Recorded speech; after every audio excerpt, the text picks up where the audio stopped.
Ces fouilles commencent comme une enquête policière. Nous sommes à la fin de l'été, non loin des ruines de l'ancien hôtel-Dieu d'Amiens. Là où ce qui était autrefois les jardins de l'hôpital. Sous les brosses et les pinceaux, des archéologues viennent de mettre à jour de nombreuses sépultures. Mais bientôt, ce sont des charniers entiers qui refont surface.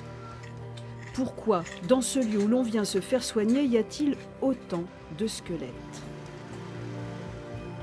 Alors l'hôpital, à l'époque où il est créé, a une fonction sanitaire, on y soigne des gens, mais c'est aussi un lieu où l'on nourrit des pauvres et un lieu où l'on héberge pour une nuit des voyageurs de passage, et qui est une institution religieuse. Donc on vient aussi à l'hôpital pour bien mourir si jamais on est proche de son trépas.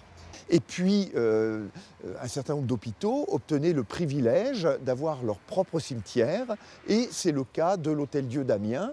Et c'est pourquoi il n'est absolument pas étonnant d'avoir trouvé des tombes un peu à l'ouest de ces ruines, puisque c'était l'hôpital de l'Hôtel-Dieu qui a été en fonction jusqu'au XVIIIe siècle. Pas étonnant, sauf que pour les archéologues, fouiller un site comme celui d'un cimetière hospitalier et qui plus est couvre 1500 m² en plein centre-ville n'est pas légion. L'intérêt scientifique de cette fouille, c'est d'abord la fouille des sépultures dans un cadre, dans un contexte hospitalier, qui est assez rare en France. Et donc des pauvres, des malades, et donc toute une catégorie sociale et de sexe, hommes, femmes, enfants, ou même bébés, qu'on ne rencontre pas forcément dans un cimetière paroissial. Mais à côté du cimetière, il y a ces fosses, 6 au total, datées vraisemblablement du XVIIe siècle.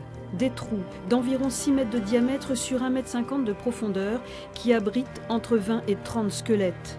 Des corps empilés les uns sur les autres, enveloppés dans des linceuls.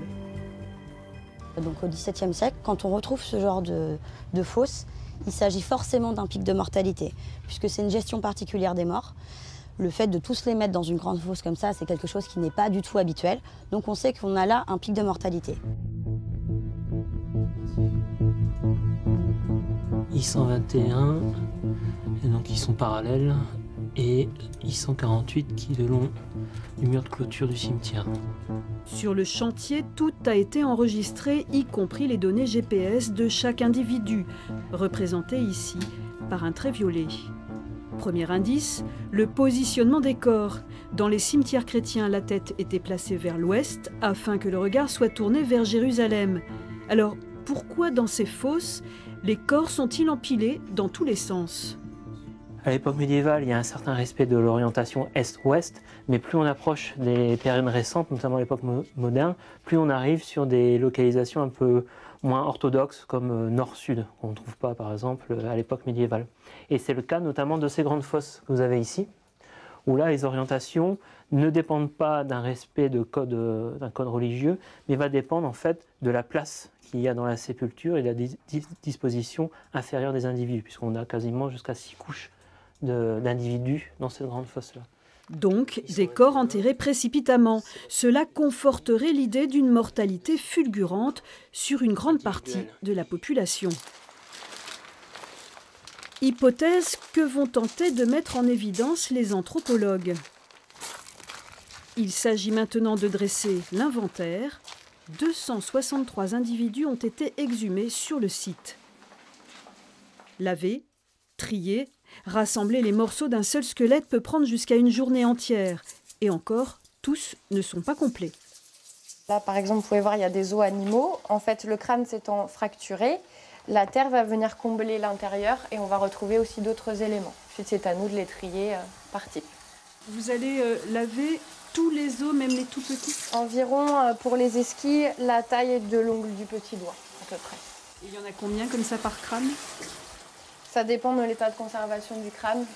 S'il est quasiment entier, on peut avoir quasiment un seul morceau. Après, quand c'est fragmenté comme ça, on peut monter à plus d'une centaine de fragments. Autant d'os, autant d'indices qui vont alimenter la base de données des anthropologues. Maintenant, place à l'interrogatoire. Élodie fait parler les os de la tête aux pieds. État sanitaire, âge, sexe, pathologie, elle pose un premier diagnostic.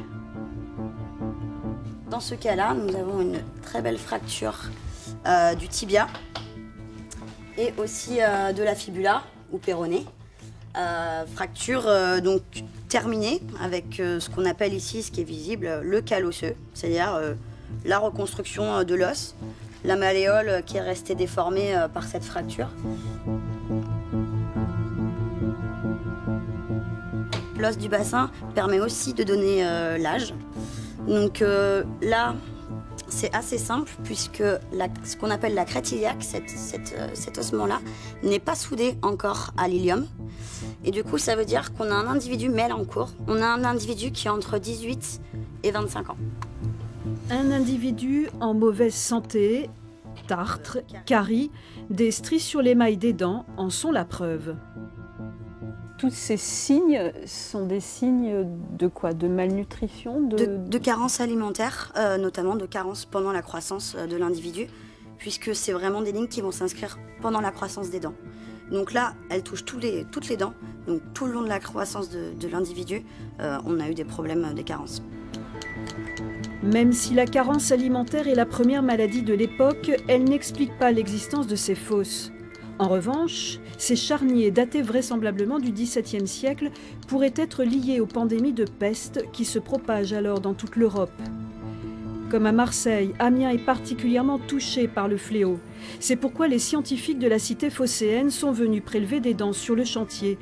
Dans ce laboratoire spécialisé en paléomicrobiologie, ce chercheur travaille actuellement sur le Yersinia pestis, le bacille de la peste. Là, en fait, je gratte la pulpe dentaire à l'intérieur de la dent pour pouvoir extraire son ADN et pour analyser les bactéries qui sont éventuellement présentes à l'intérieur.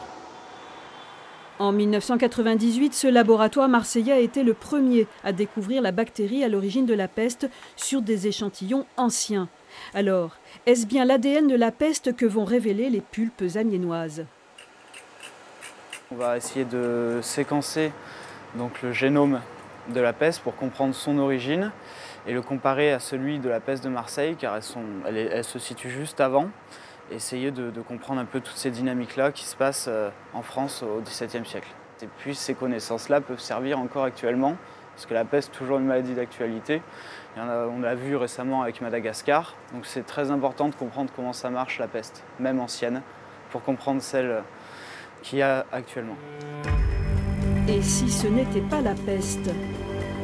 On sait, d'après ce plan, que l'hôtel-Dieu, le cimetière et les fosses étaient situés sur une île.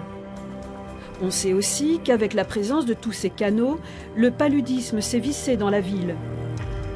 De fouille en fouille, les pièces du puzzle se rassemblent. Un jour peut-être pourra-t-on élucider l'affaire des charniers d'Amiens.